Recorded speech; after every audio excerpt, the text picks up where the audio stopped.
อีพ่ออีแม่ยังแวะฟังธรรมบ่วอนเพื่อเป็นหลักแห่งชีวิตฟังสุภาษิตคำสอนด้วยพระครูวิสิทธิ์ศีลาภรณ์เจ้าคณะตำบลป่าแดด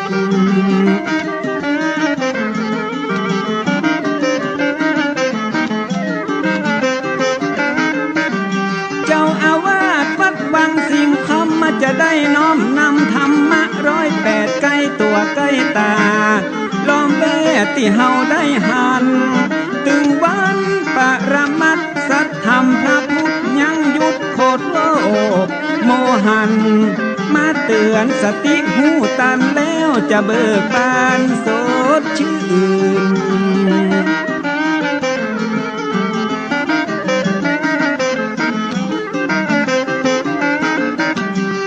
คนดีมีศีลธรรมเหมือนมีเงินปันเงินหมื่นมีศีลบ่ทุกคมคืนมีทำใจบ่อ่อนแอขาดศีลเหมือนปลานิลติดเบ็ดขาดธรรมเหมือนปลาเสด็จติดแห่ฟังธรรมเอาธรรมะดูแลถือศีลเอาศีลยึดเหนี่ยว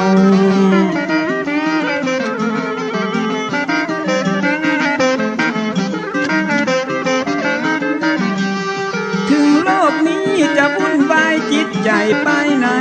บ่ห่อเหี่ยวมีศีลธรรมยึดเหนี่ยวจิตใจก็จะมันคงทุกนักจะกลายเป็นเบาถ้าเฮาหูจักปล่อยปลงธรรมะของพระพุทธถ้าองค์ยืนยงเป็นยาขนานเองก็ขอยกมือ10 นิ้วกราบนอบน้อมยังพระติรัตนแก้วเจ้าตั้ง3 ประการอันมีพระพุทธพระธรรมพระสงฆ์อันเป็นสรณะที่เปิ่งที่เคารพนับถืออันสูงสุดในชีวิตกราบคารวะแตบไตไวยสาปารมีธรรมพระมหาเถรานุเถระเจ้าคณะพระสังฆาธิการภิกขุสงฆ์สามเณรจุตนจุวรองค์โดยความเคารพเจริญสุขเจริญปอนญาติโยมสาธุชน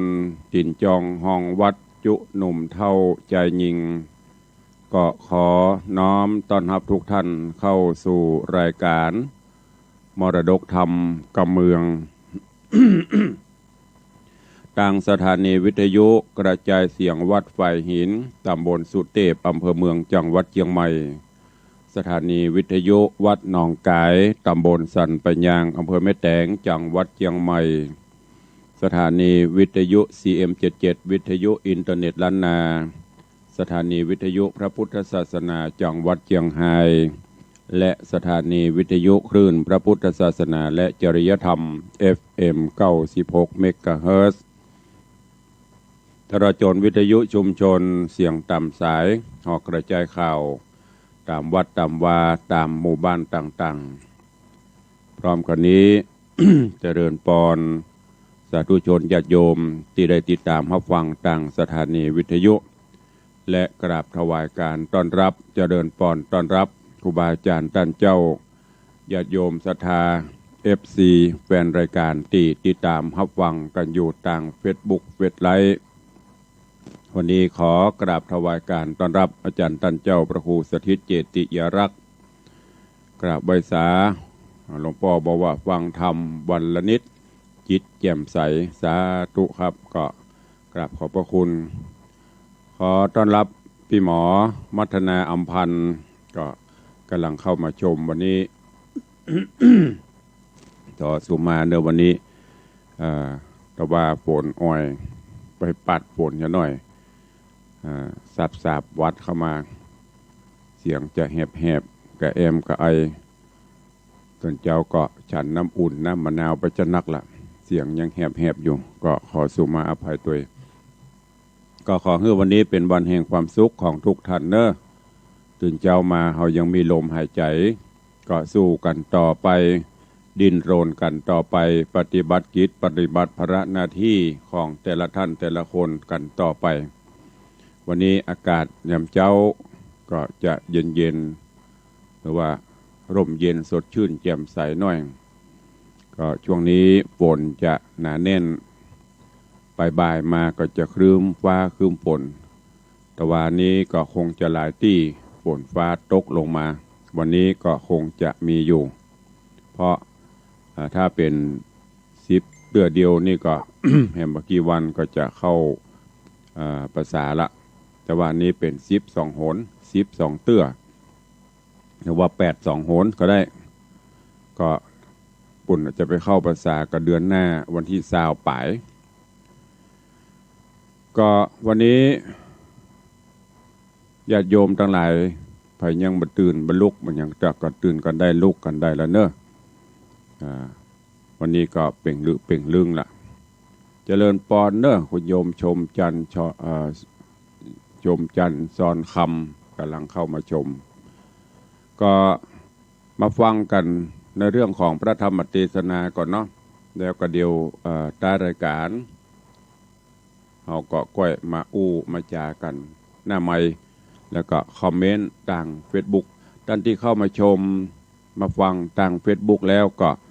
เมตตาได้กดแชร์ด้วยเนอะนี่อย่างทุลุงต้องเน้นให้กดแชร์ก็เพื่อที่เราจะร่วมกันกระจายเสียงธรรมะสู่ญาติธรรมในกลุ่มเพื่อนๆเราก็เป็นการฮื้อธรรมทานไปในตัวตัวเองFacebook นำเจ้านี่มันจะนี้หน่อยเนอะมาค่อยเสถียรก็เดี๋ยวถ้ามันเข้าที่แล้วมันก็จะนิ่งละพระธรรมเทศนาที่เทศฮื้อญาติโยมทั้งหลายได้รับฟังก็ยังอยู่ในเรื่องของมณีจันทกุมารไข่แสงถ้าเป็นวันพุธวันเสาร์นี่ก็จะเป็นกำพร้าหมาดำแต่ถ้าเป็นวันปกตินี้ก็จะเป็นมณีจันทกุมารไข่แสงเรื่องราวในตอนที่แล้วย่อมาถึงยังตอนที่ระหว่างที่เสนาอมาตย์ตึง2 เมืองคือเมืองกาสีของโพธิสัตว์เจ้ามณีจันทร์และเมืองป่าวินของพรหมปันจึงตังพรหมปันและตังมณีจันทร์ก็ได้ใจฮือเสนาอมาตย์ไปเสาะแสวงหาข่าวสารโดยเฉพาะตังของพรหมปันก็ฮือไปเสาะพอล้อว่ามณีจันทร์กู้ฮักยังมีชีวิตอยู่ก่อนในส่วนของมณีจันทร์ก็ใจเสนาอมาตย์ไปเสาะแสวงหาว่าพรหมปันศรีปริญญายังมีชีวิตอยู่ก่อนถึงเสนาอมาตย์ถึง2 เมืองก็มาพบมาปะกันแล้วก็สืบเสาะหาต่างฝ่ายก็ต่างถามกันสุดท้ายก็หูข้อความหูเรื่องราวว่าตึงโพธิสัตว์เจ้ามณีจันทร์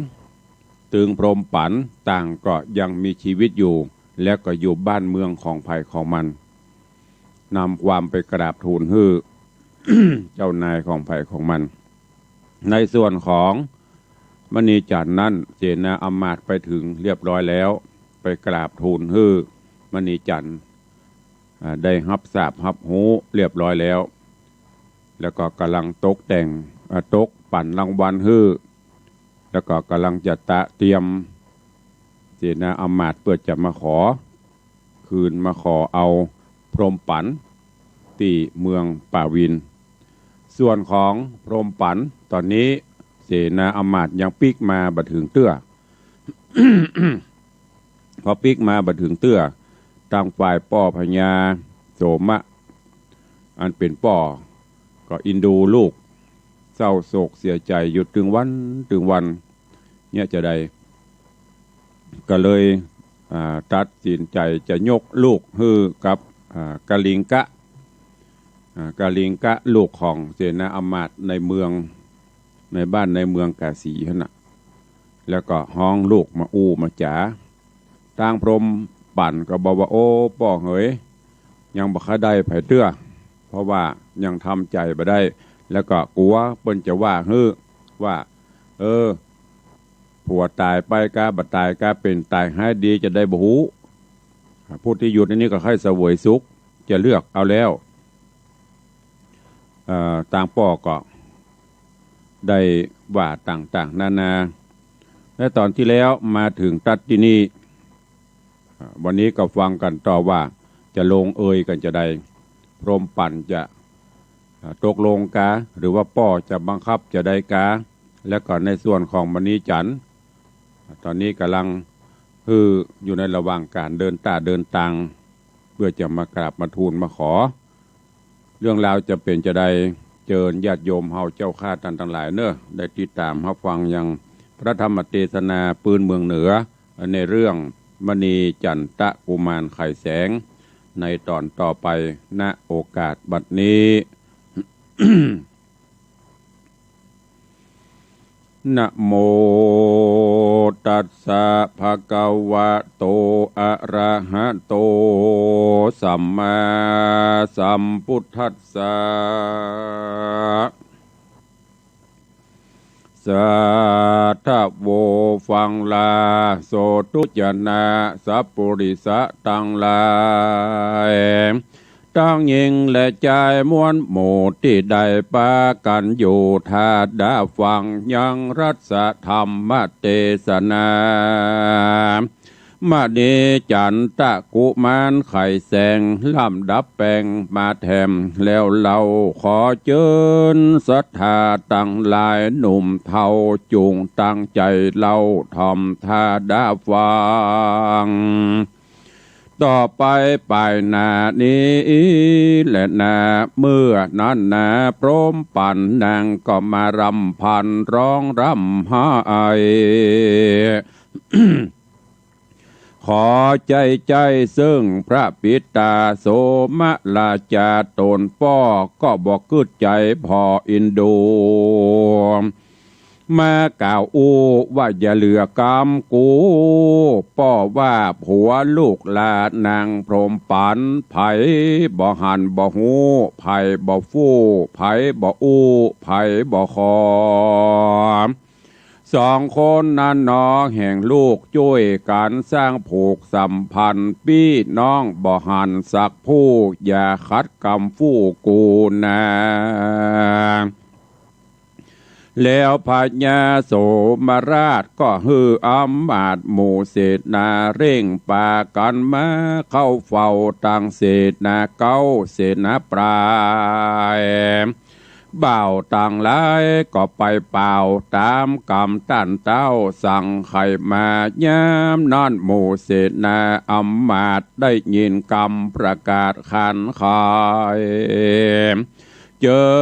ญเข้าไปพร้อมเฝ้าก็เร่งไต่เต้าเตียวแม่เต้าก็มีอาจญาวาตะฮือนำกาลิงกะญามัจจา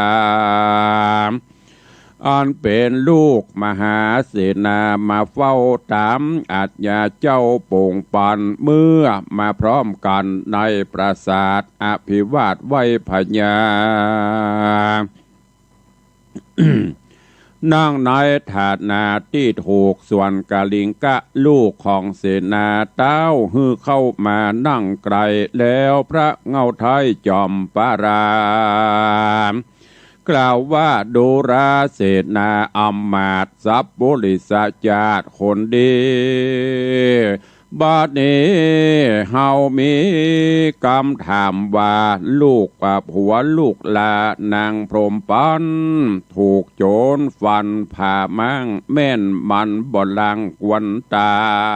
ยกาละปลายลูนหูข่าวปิกมากล่าวขอเอาลูกแห่งเฮาปิกปอกสู่ด้านจูงบอกใครจา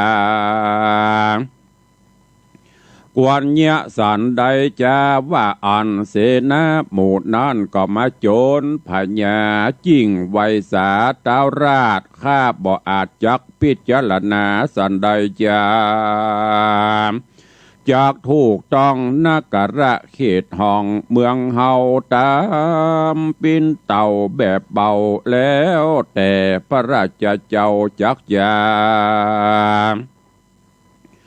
ลางพองก็มาไหว้สา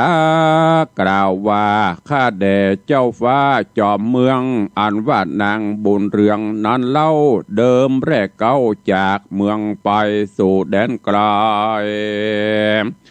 ดาวเขตต่างประเทศไก่โหนไปประจวบโดนเนื้อกู้สมกะอยู่กับกันไผบ่หูบ่หันเมื่ออ่านเมื่อภายหายนานเกิดมีมาปอกขึ้นนักราเมืองเก่าหมู่ข้าเจ้าบ่จางจ้าดังว่าเปิ้นมาขอกับพระบาทและอย่าได้และได้อนุญาตโปร่งวางภายไปเพียวกลางต่างโจรผ่านางปอกว่านี้ขึ้นมา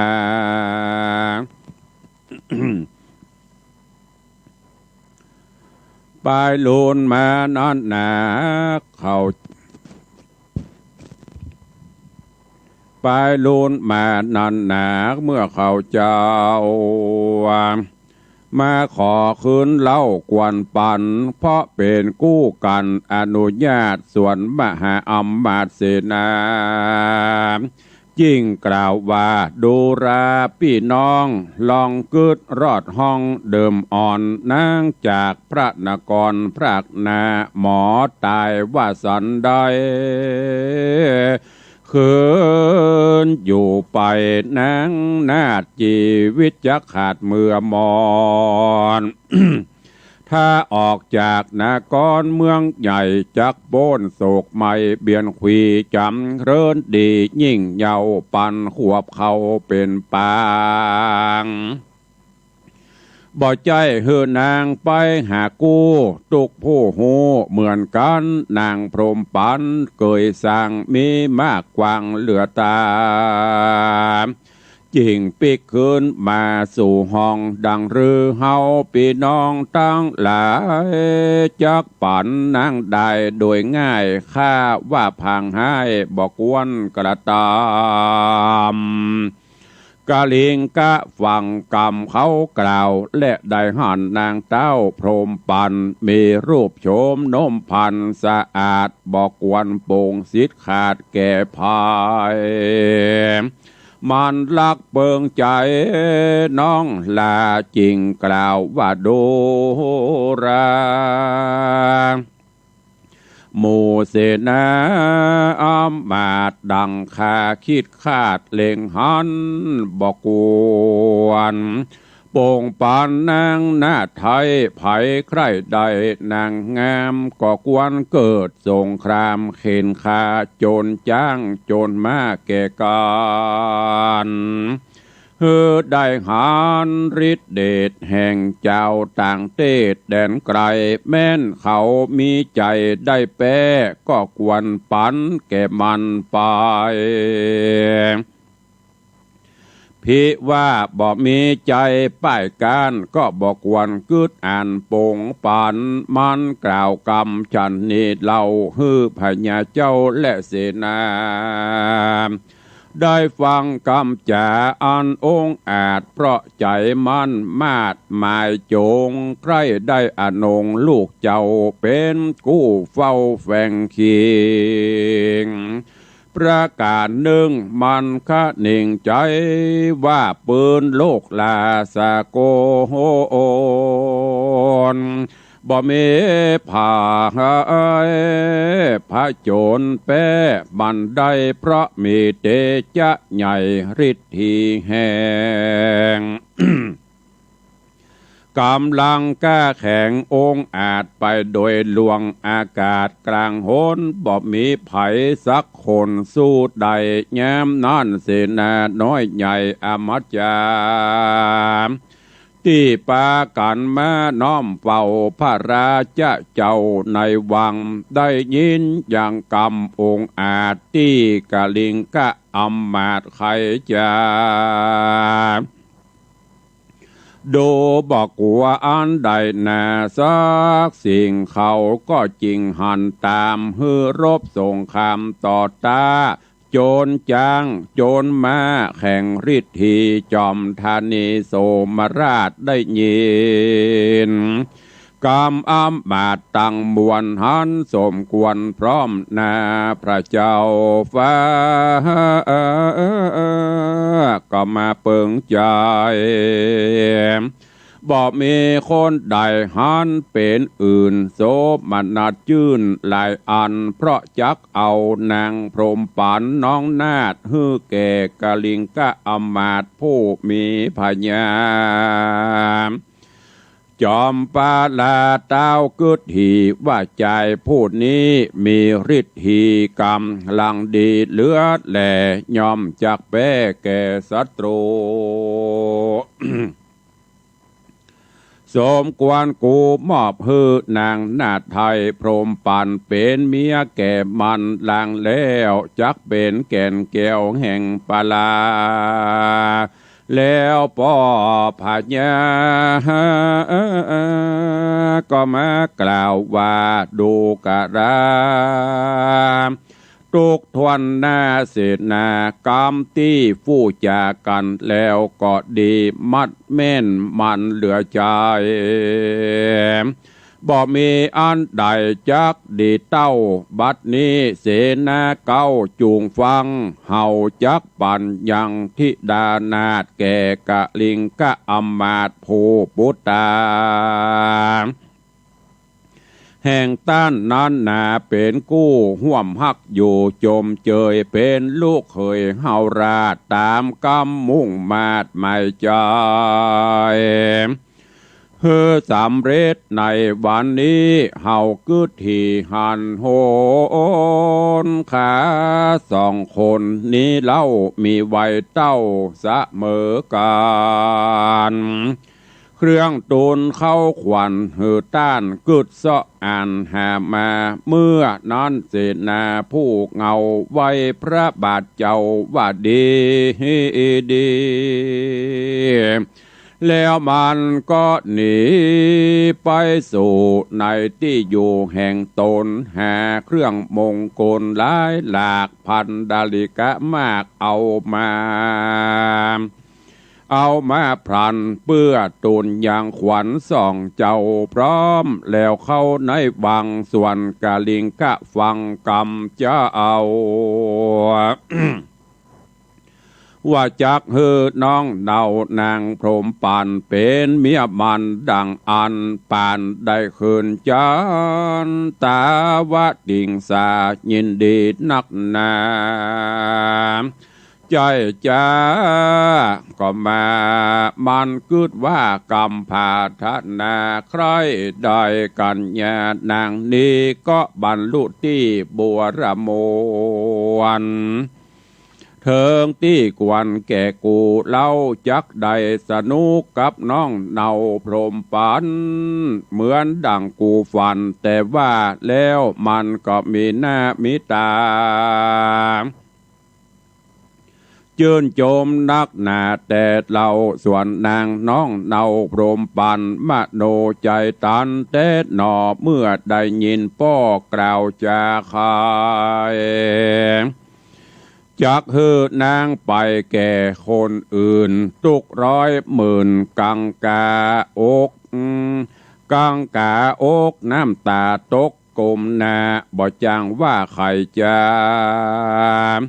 ะละเนตตาไหลหลังตกทะทังเป็นสายบ่แห้งบ่หาย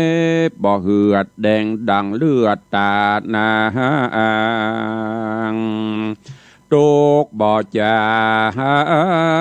งบ่จ้างใจจากนางก็หากกึดใจว่าเมื่อใดหนอตัวข้าอยากพบกับหนอฟ้าสามีตุกมองขี้มาดใหม่กูจักได้เป็นสาทานแก่ใจอันตะผ่านปางนี้จักลบหลีกลี่หนีไปที่ต่างใดก็บอดใดนางกึดใจอยู่ในใจสุดวิสัยน้องเนายามนั้นเล่าหมู่เสนาอันตกต่ำดาแต่งห่างเครื่องครัวต่างทุนขวัญยกมาพรันตั้งไว้ต่อหน้าพระนบาทไทยราชา ดาวก็จุ่มนุมเสนาอำมาตย์โลมเล้านางนาฏพรหมปันฮือหูหันแจงทีป้อพญาจี้ไขจามว่าเปตาเฮ้ยลูกป้อเป็นที่ฮักแด่นอเปียงแก่นตาเจ้าอย่าเหลือกำจามป้อสั่งเฮือเป็นไปดังใจหมายอย่าได้กึดลายไปกวางมีกู้ห่วมคังแควนดี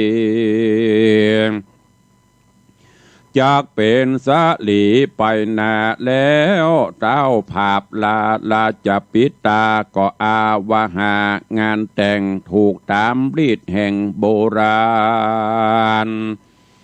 พิธีแต่งงานมังกะละกะลิงกะกับนางพรหมปันคาดเขียนวันอับหมอเป็นที่จื่นจอบหนอยินดีสุขสมสาลีตั้งกู้หือสองเจ้าอยู่กับกันอย่าพิษแผ่พันแบบบ้าเอาแล้วส่งสองเจ้าไกลกลาสู่พังกาภาศาสตร์แห่งนางนาฏพรหมปันยามตะวันดาไกลค่ำพระอาทิตย์ต่ำลับขุนขาวชมน้องละนางเหล่าน้องน้อยก็กึดข้าคอยหาผัวสะดงกลัวใจสั่นวิตกอกลั่นไปนายจากเนี้ยสันได้ล้ำโลนจริงจากโป้นมือใจบ่เฮอได้ถูกทิ่มถูกไก่กูได้แล้วนางก็มาไหวกล่าวเจียนจ้าว่าโดกะลาปีเป็นเจ้าข้าน้องเนาโอ้ก็มีกำขอปี้จุงปอเอ็นดูข้าอย่าได้กึดว่าจักสนุกยินดีเยี่ยวว่าประเวณีธรรมชาติการสร้างคารวะโดยการเพราะว่าข้าพร้อมป่านปีก็หูบ่มีใจสู้สักอันข้าพร้อมป่านใจบ่จื้นเพราะเป็นเมียผู้อื่นมีเจ้าของด้านยาด้านยังบ่ปองเป่าโป่งวางปล่อยรอขอรอสักหน่อยบ่ปอนานฟังยังข่าวสารผัวขาฮือหูแจ้งว่าเป็นสันใดฮือม่วนอกม่วนใจข้าเจ้านางน้องเนาไว้บานคอวอนหวานโดยกำหวานอ่อนอ้อยกะลิงกะฟังถ้อยนางขานโดยเสียงหวานวอนอ่อนอินดูบ่ย้อนเกิดคุณนา มันก็มีวาจาอนุญาตตามที่นางนาฏหมายจงว่าดูราอนงน้องแก้วปี้อนุญาตแล้วตามมียักบ่อสนุกยินดีกับเจ้าฮือตัวน้องเนาสบายใจปี้บ่ญาอันใดฮือยกมันออกปากกล่าวโป่งวางส่วนว่านางน้องแก้วได้ยินแล้วก็ยินดีนางก็หนีเข้าสู่ห้องที่นอนแห่งน้องเต้นใส่ยาย่อมือสากราบไหว้ยังเตปะทายตัวตั้งกลุ่มอินตาพรหมทุกแห่งห้องจูงฟังกำน้องชื่อพรหมปันผัวข้าชื่อมณิจันนอนนาดอย่าฮือสายหักขาดเสียกัน มันกุงกับมณีจันผัวคาอย่าหูแตกอาลาไม้อย่าหื้อใจใดใครอื่นมาลวนลื่นไม่โจงผู้กาญาองค์แห่งข้าหือโตกต่ำจ้าเสียสะลีกึดหาสามีใจวอนวาดไว้เทวดาส่วนกาลิงกะเสนาหนุ่มเดาอันเป็นผัวใหม่เจ้าพมปันที่ตกแต่งกันในวันนั้นเมื่อน้องจันขอผ่อนทุลาวมันก็อดใจเอาอนุญาตปล่อยเหือนางนาดใจดีกึดหาสามีกู้อ่อนเทิงเดิกเตียงคอนรัตติญานอนเหนืออาสนาบนแต้นกึดสอดเล่นไปมาโจมโสภาดนองนาดงามเดลาดพองผิวบางปากตากิ้วกลางจะจ้อนเนื้อเกลี้ยงอ่อนกวนโจมทานานมเต่งตังเป็นที่ดังใจมันเกิดใจมาด้านสอดใครเกี่ยวกอดน้องพรมปันกามารากดันใจใหญ่กำลงลืมบังกำหลงลืมวางกำฟู่ที่ได้กล่าวอู้สัญญา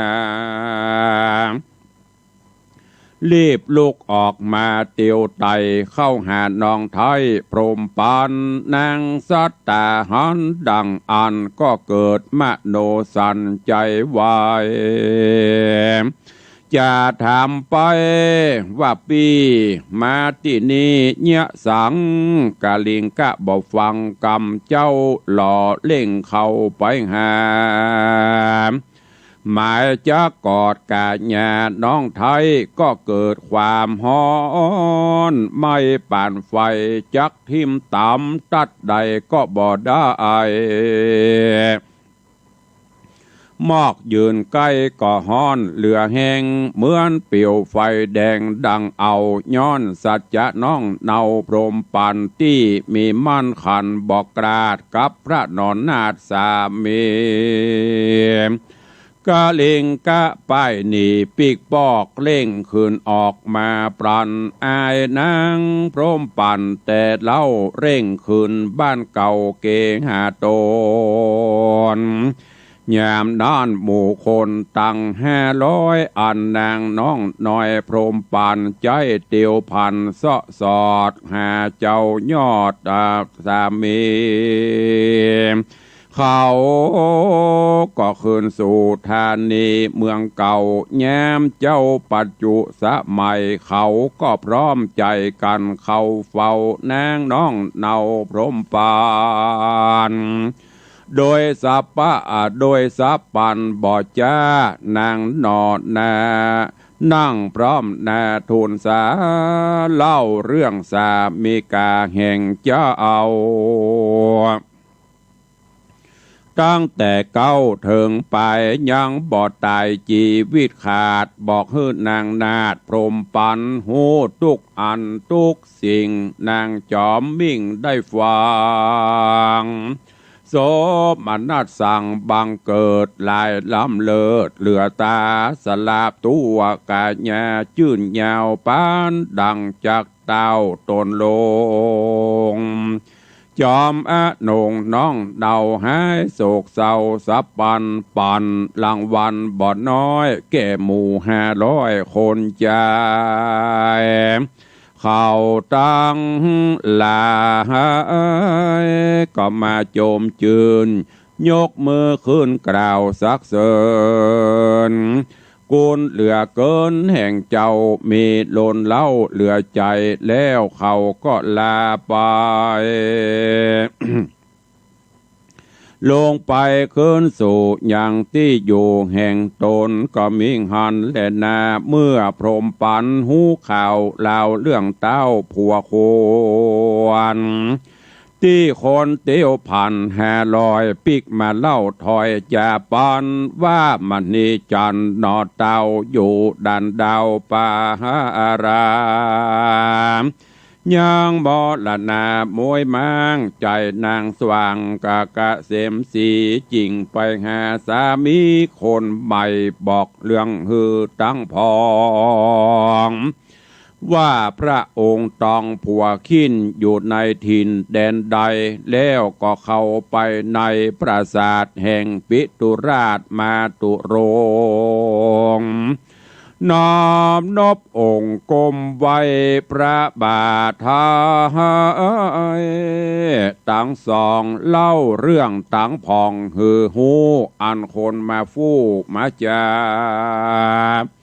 ลำดาบลำดาแต่เก้าฮือพ่อแม่เจ้าได้ฟังตัดสวัจจะนางเต่าราชได้ยินนางนาทิตา กล่าวไขจะดังอันพระเจืองจันจอมปาราก็เรียกหามายังอำมาตย์เข้าสู่ปราสาทหอหลวงเสนาตั้งปวงน้อยใหญ่รีบสวะสวยเข้ามาไว้สาพญาทุกผู้แล้วนั่งอยู่รอฟังจายามนั้นพญาโสมราชหันอำมาตย์มากันพร้อมเพียงกันแล้วเราพระพันเผาก็เจียนจาว่าดูราเสนาอำมาตย์ตั้งกาลิงกราชเคยขวัญบัดนี้นางพรหมปันมาบอกข่าวหูเขตดาวสามีอันปัดนี้กันกลางป่าปรากฏว่ายังบ่ตายเฮาตั้งหลาย เฮาตั้งหลายตูกะผู้จักโจมชื่นสู่ยินดีกับการราวีฟันฟาดข้าศึกอาจจักมาขอที่ดาลูกลาฮือทุกทวนนาดังดายามนอนหมู่เสนาอำมาตย์ฟังดาวราชไขจาก็ย่อมือสากมกราบไว้หับกำใส่เหนือหัวขึ้นสู่บ้านตัวทุกผู้นางพมปันก็ขึ้นสู่เกหาก็มีงอนแลนาเนติตังขีญาสังวันนาวิเศษจาห้องเหตุธรรมเทศนามณีจันทกุมารไข่แสงผูกทวนที่6ตอนที่2ก็บังกรมสมเร็จสเด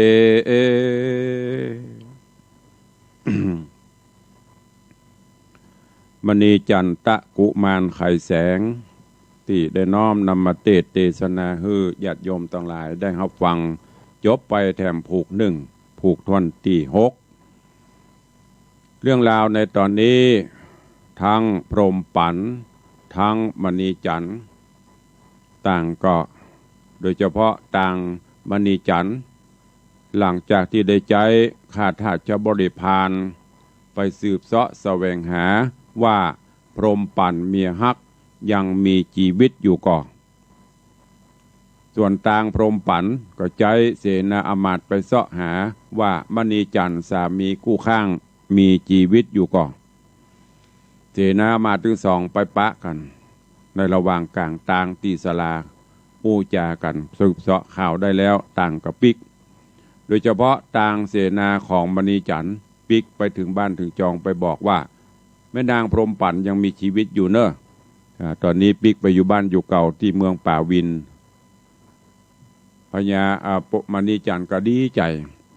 ย้อนกล่าวถึงต่างพรหมปันหลังจากที่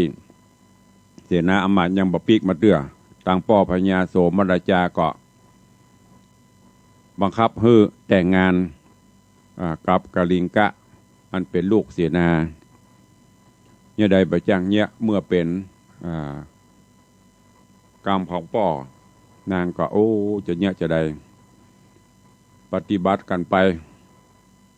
หลังจากที่จะแต่งนะเพื่อก็ถามก็หรอถามเหล่าเสนาอำมาตย์ไผ่มีความคิดความหันจะได้ต่างคนก็ต่างเสนอความคิดความหันต่างๆสุดท้ายก็มาลงเอยว่าต่าง กะลิงกะซึ่งก็มีใจปฏิภาคฮักใคร่กับพรหมปั่นอยู่แล้วก็เลยบอกว่าถ้าจะปีกมาก็ต้องสู้รบกันซะหน่อยสักตั้งนี่หรอประลองยุทธกันก่อนเมื่อเป็นเจ้าอี้ต่างป้อพญาก็เลยตกลงจัดพิธีฮื้อกับกะลิงกะและก็พรหมปั่นถึงแม้นพรหมปั่นจะขอร้องจะได้ป้อกำฟังเมื่อเป็นเช่นนี้ก็ตกลงอยู่เข้าห้องเข้าหอด้วยกันพรหมปั่นก็อ้อนวอนขอกับกะลิงกะว่าเจ้าปี้เหยตอนนี้น้องก็ยังทำใจไม่ได้เตื้อเพราะว่าตอนเนี้ยหูว่าผัวเก่าข้าเจ้าหูตามภาษาบ้านเฮานะจะเปลี่ยนตายให้ดีจะได้บ่หูขอเจ้าปี้รอสักหน่อยเนาะด้วยคำอ่อนหวานกะลิงกะก็ยอม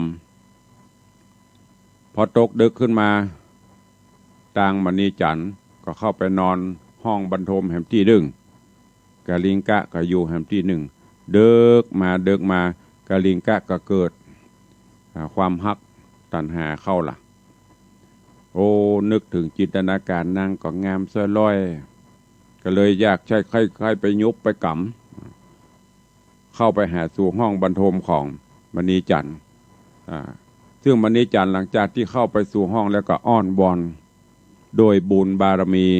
โดยบุญศีลบุญธรรมโดยสัจจะวาจาความสัตย์ซื่อของข้าพเจ้าที่ทำมาขอเตปะฮักช่วยอภิบาลปกปักรักษาจะไปหื้อใจใดเข้าใกล้ใดเนอซึ่งกรรมสัจจะที่ฐานนางก็เป็นจริงเมื่อ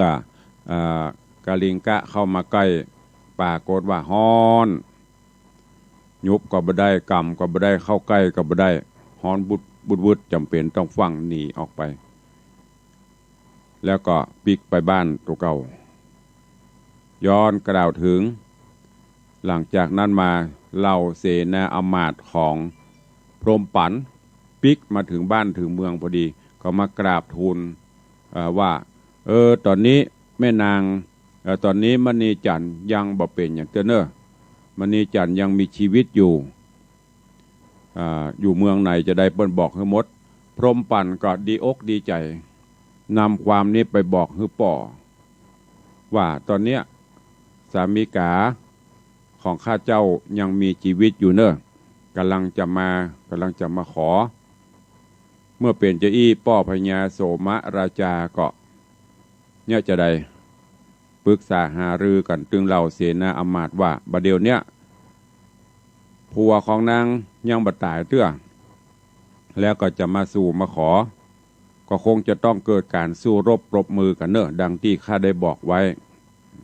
สู่เจ้าเขาจะพร้อมก็เสนาอำมาตย์ก็บอกว่าเมื่อมันเป็นอย่างนี้ก็จำเป็นต้องพร้อมแล้วก็เรื่องราวจะเป็นจะได้ก้อยติดตามฟังกันในตอนต่อไปเนอะมณีจันทะกุมารไข่แสงในผูกทวนที่6ก็โป่งวางไว้เต้าอี้ก่อนก้อยติดตามฟังกันในตอนต่อไปข้างแหมร้ายผูกอยู่เนอะจะจบทำมีถือมดกัน13ผูกกำลังได้กึ่งเรื่องราวในตอนมูนี้ตันทั้งหลายความซื่อสัตย์สัตย์ซื่อระหว่างผัวเมีย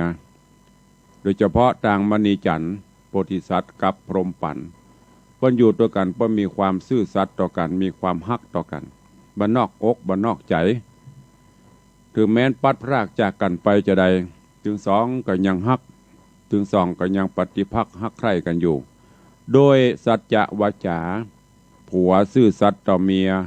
เมียซื่อสัตย์ต่อผัวสุดท้ายมาไผ่ก็ยิ่งอย่างบ่ได้แม้กระทั่งกะลิงกะว่าที่สามีคนใหม่จะเข้าหาก็เข้าบ่ได้ฮ้อนถ้าเปรียบเสมือนหลักธรรมในปัจจุบันนี้ญาติโยมทั้งหลายก็คือฮ้อนในที่นี้ยกตัวอย่างผัวเมียบ่ซื่อบ่สัตย์ต่อกันมันฮ้อนเข้าฮ้อนของเพิ่นว่าเก็บหอมรอมริบก็ไปอยู่หิบ่มากาบ่ขึ้นเพราะเพราะความบ่ซื่อบ่สัตย์ต่อกันเมียนอกใจผัวนอกใจเมียผัวเนี่ยการเตเนอเฮือไหลใครย้อย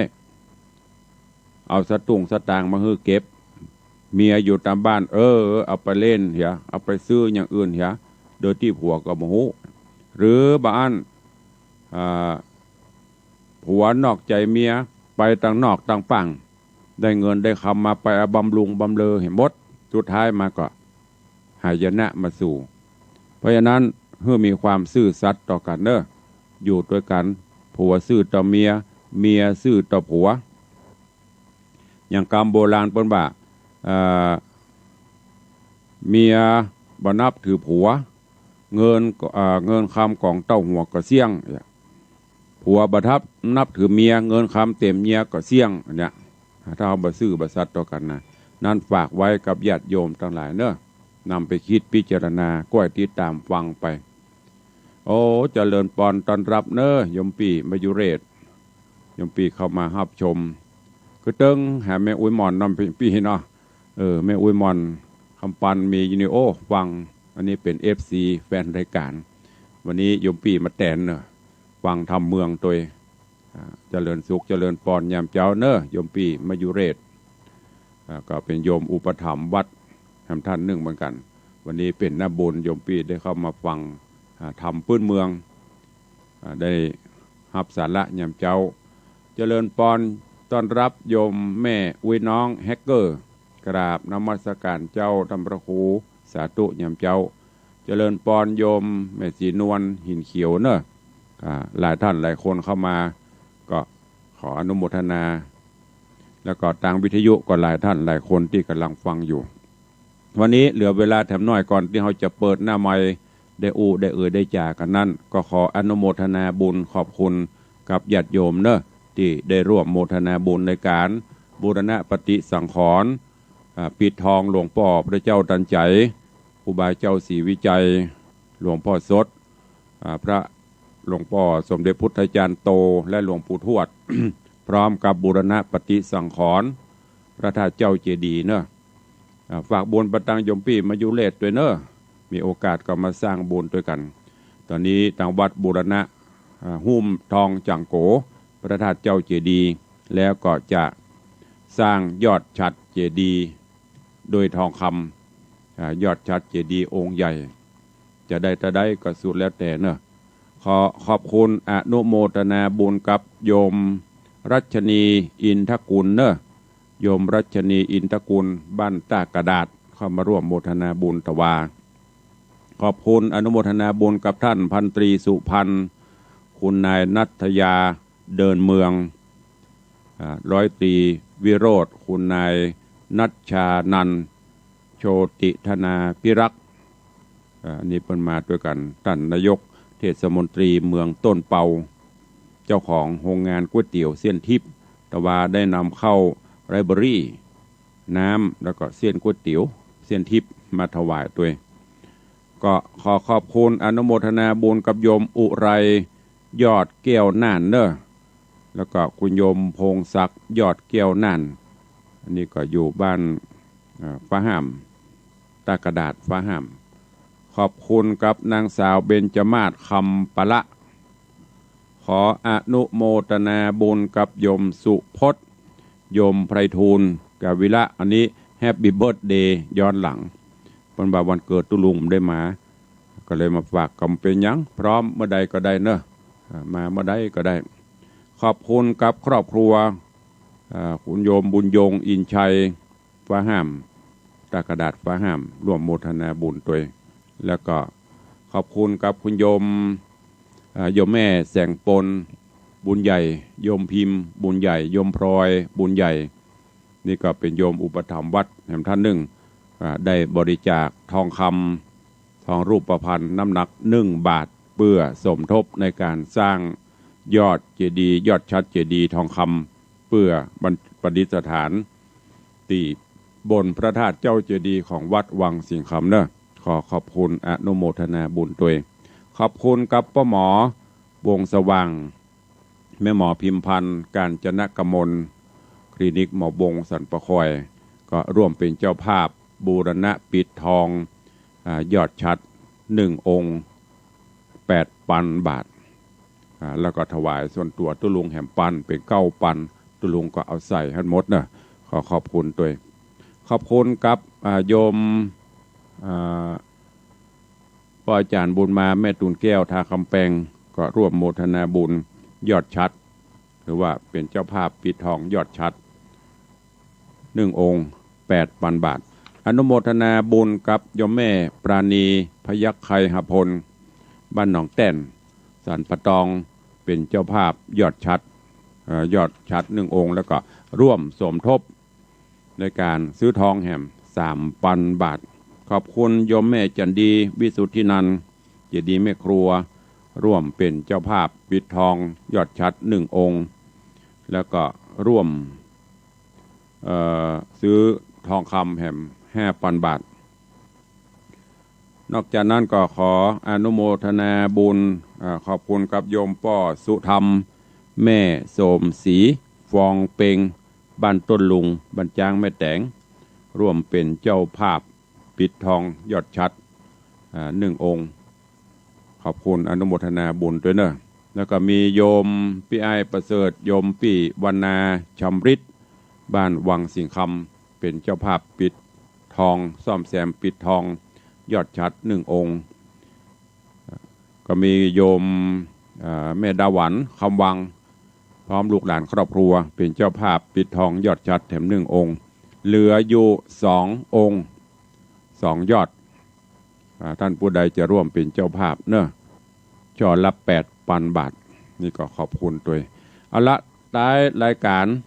ใครจะอู้จะเอ่ยจะจ๋าร่วมโมทนาสนทนาบุญยามเจ้าประมาณ5 นาทีก็เข้ามาได้เนอะ0817836540ใครจะเป็นผู้โชคดี ช่วงนี้แม่เลี้ยงมาก่อนเปิ้นไอเบียวตกอันดับอ้าวเจริญปอนแม่เลี้ยงฟังอยู่เด้อท่านเด้อเป็นกำลังใจเด้อสาธุอนุโมทนาแล้วคุณเอานะศีล5 ธรรมนี่นะมันดีนะรักษาศีลข้อ 3นี่นะเน็ตขนาดเด้อแล้วอย่ามาเน้นข้อ 3ข้ออื่นมาเน้นกะข้ออื่นก็เน้นเหมือนกันนะศีล5 ข้อถ้ารักษาได้ดีนะโอ้โมทนาสาธุตัวเด้อสาธุอนุโมทนาโทรมาเป็นกำลังใจให้ท่านตัวเด้อบุญปกปักรักษาเทวดาคุ้มครองท่านตัวเด้อสาธุบุญรักษาเหมือนกันเด้อจ้ารู้ว่าเป็นกำลังใจขอบคุณโยมแม่เลี้ยงทัดพิชาหรือแม่เลี้ยงนางศรีภริญาของพ่อเลี้ยงธนวัฒน์ผู้อุปถัมภ์บำรุงวัดช่วงนี้แม่เลี้ยงมาก่อนเปิ้นอนุโมทนาบุญยามเจ้าเนอะเป็นเสียงของโยมแม่นางหรือว่าโยมทัดพิชาสุสิงคำซึ่งก็เป็นผู้อุปถัมภ์บำรุงบริจาคในการพัฒนาวัดวาอารามสายต่อไป0817836540มีใครฟังอยู่ที่ไหนทางใดยามเจ้านี่ส่วนมากก็จะเนี่ยกินทำอาหารการกินบ่สะดวกก็เป็นหยังถ้าสะดวกจะให้กำลังใจก็กริ่งกร้างโทรเข้ามาได้เนอะโทรเข้ามาได้พ่อเลี้ยงมาแล้วเจริญปอนแม่เลี้ยงโทรมาเจ้าเนาะแต่งให้เบี้ยวเลยเนาะน้องเบี้ยวเลยเนาะวันนี้แซงคิวละวันนี้แซงคิวละเน้นศีลข้อ 3หมดเนาะฟังอยู่อี้ระวังนะเน้นข้อ 3ข้อเดียวการกันนั้นน้ำอุ่นแล้วครับจันละตัวว่าใครอยากคุมช่างปิดทองก็เกี่ยวฝนเกี่ยวอย่างฝนตกของตะวาการน้ำอุ่นน้ำอย่างดูแลสุขภาพเป็น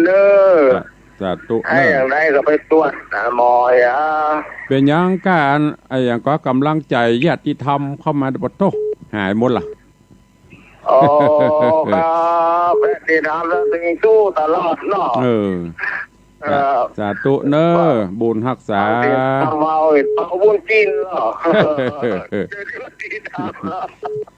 อนุโมทนาบุญเนอสาธุเวลาน้อยคนอื่นโลภ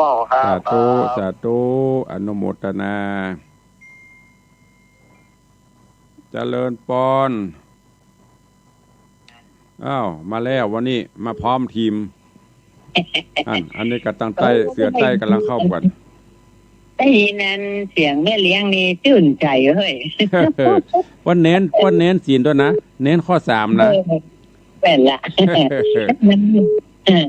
ดูลูกการและสามีครอบครัวก็นี่อุดมสมบูรณ์ด่ะต้องมีเนาะไปเลี้ยง มามีนี่มีความสุขกายสุขใจดี แม่นละเจ้า สาธุนะแม่เนอร์ฮะ เจ้าเรียบร้อยเนาะ เจริญปอนขอบคุณหลาย เจ้านมัสการ ๆตู เจ้า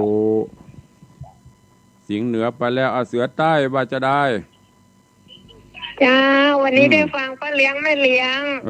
วันนี้มาครบทีมเข้าเฝ้ากันหมด โอ้โหเป็นบุญแล้วได้ฟังเสียงไม่ได้ยินเสียงแม่เลี้ยงเหมือนละกระเติงหาเนอร์ ก็เติงหากับมาแอวกะ วันนั้นไปกับบัปปาไปที่วัด ก็เพราะมีบ้านปุ่นหรอมาได้อันเข้าหาแม่เลี้ยงต้องผ่านด่านเนี่ย อันดานอย่างเจ้า